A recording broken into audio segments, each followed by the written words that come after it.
dalamnya partai seperti apa saya tahu. Partai-partai seperti apa saya tahu. Ingin mereka menuju kemana saya juga ngerti.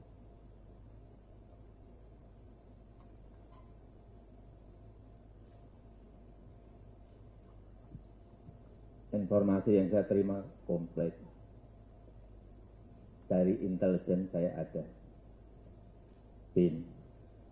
Dari intelijen di Polri ada BIK. Dari intelijen di TNI saya punya BAIS. Dan informasi-informasi di luar itu. Angka, data, survei, semuanya ada.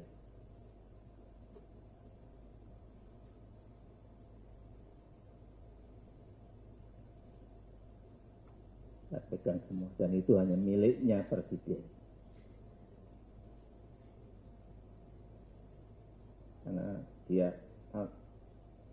langsung.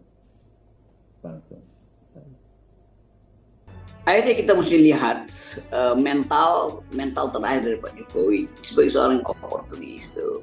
Dia dieluk-elukkan oleh Gerindra sebagai presiden yang percaya bahwa kepemimpinan berikutnya ada pada Prabowo itu. Kan itu semacam umpan sehingga Pak Prabowo merasa bahwa oke, dia akan menyusun kabinet dengan orientasi visioner berdasarkan apa yang sudah dicapai atau masih harus dicapai program-program Presiden Jokowi itu. Dan itu dasar kenapa kemudian spanduk-spanduk itu ditempelkan di mana-mana dengan dua wajah itu Prabowo dan Jokowi. Bagi rakyat oke, Prabowo punya kesempatan untuk membuktikan bahwa setelah bertahun-tahun dia berupaya untuk menjadi presiden, ini kesempatan yang terbuka karena tidak akan lagi terhalangi. Beda seperti sebelumnya ketika Prabowo 2019 itu menetapkan diri sebagai berselisih dengan presiden, tapi kemudian diadopsi sebagai Menteri Pertahanan tuh. Tapi saya anggap bahwa Gerindra tentu punya poin. Dia menganggap bahwa secara jujur tentu dia mesti mendukung Presiden Jokowi. Dan kalau Gerindra mau beroposisi, dia pasti udah keluar.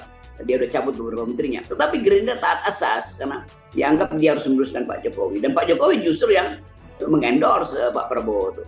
Tetapi sekarang kita lihat betapa Pak Jokowi mulai ragu endorsement dia pada Prabowo. Lalu dia suruh komponen yang paling strategis dari Jokowers ini yaitu Seknas Jokowi pindah ke Ganjar. Kan ini ya buat orang yang menganggap bahwa kalau begitu Pak Jokowi ini betul-betul sekedar mempermainkan psikologi Gerindra tuh, apalagi psikologi Pak Prabowo. Tetapi kita lihat lebih mendasar lagi, memang rasa aman Jokowi itu hanya mungkin sempurna kalau yang dukung dia itu adalah partainya sendiri, PDIP, walaupun dia bersih dengan Ibu Mega. Tetapi dia bisa tukar tambah dengan Ibu Mega, dan Ibu Mega juga mungkin akan masuk dalam pragmatisme dan menganggap bahwa oke, Ganjar boleh di situ, tetapi porsinya Jokowi tidak boleh lebih dari 50% supaya Megawati tetap menganggap Ganjar adalah petugas partai kedua dari PDIP. Kan itu prinsip Megawati. Tetapi Jokowi juga kirim sinyal lain tuh bahwa dia akan tambahkan dukungan pada PDIP kalau elemen-elemen dia itu beroperasi di sekitar kampanye Ganjar. Padahal PDIP sudah memutuskan bahwa Ganjar itu akan diasuh tim kampanyenya oleh PDIP sendiri, bukan oleh relawan Jokowi. Tetapi bahwa fakta hari ini bahwa relawan Jokowi mulai juga menyeberang ke PDIP, artinya udah ada semacam courtesy call antara Jokowi dengan Megawati, sehingga Megawati mungkin merasa oke, udah waktunya untuk buka hubungan kembali dengan petugas partai yang kemarin dia sindir-sindir kan. Jadi ini menyebabkan ya relasi politik antara Jokowi dan Prabowo tentu berubah lagi kan. Nah kita mau lihat itu efeknya apa. Tapi sekali lagi pesan tertingginya adalah Jokowi tetap tidak merasa nyaman atau tidak punya rasa aman kalau sekedar asuh atau dijaminkan masa depan politik dia oleh Gerindra. Mungkin juga Jokowi lagi putar otak dan menginginkan ya dua-duanya aja jamin dia.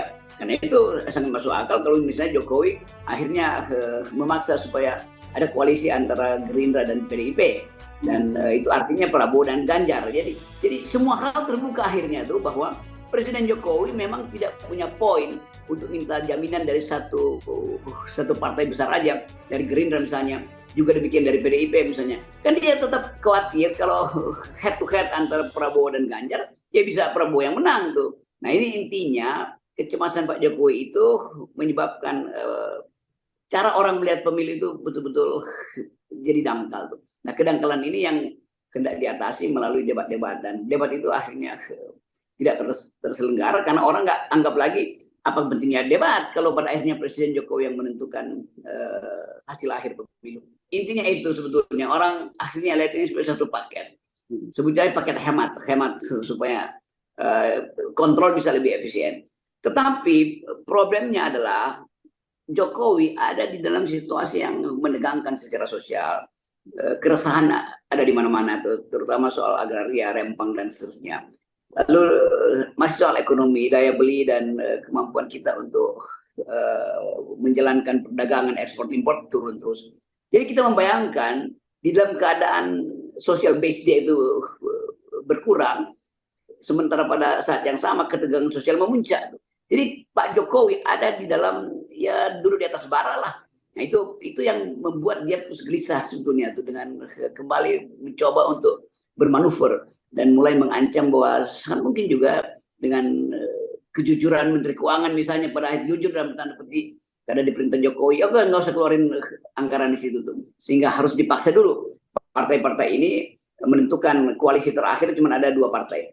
Jadi anggaran itu dipakai untuk memaksa partai-partai supaya hanya boleh ada 2 calon. Kira-kira itu intinya kan. Kan kalau hanya ada 2 calon ya pasti memang cuma 1 putaran. Jadi sekali lagi kita mencurigai bahwa Presiden Jokowi mendesain pemilu itu hanya 1 putaran dan dia udah tahu siapa yang akan memenangkan karena dia akan rekayasa kemenangan itu. Kelihatannya ini udah satu sebetulnya sekarang paket lengkap bahwa legacy Presiden Jokowi di bidang infrastruktur termasuk yang akan dia pamerkan berikutnya adalah rempang itu satu paket dengan pengendalian politik. Jadi politik investasi dia itu akan dia pakai sebagai prasyarat untuk membuat politik ini efisien.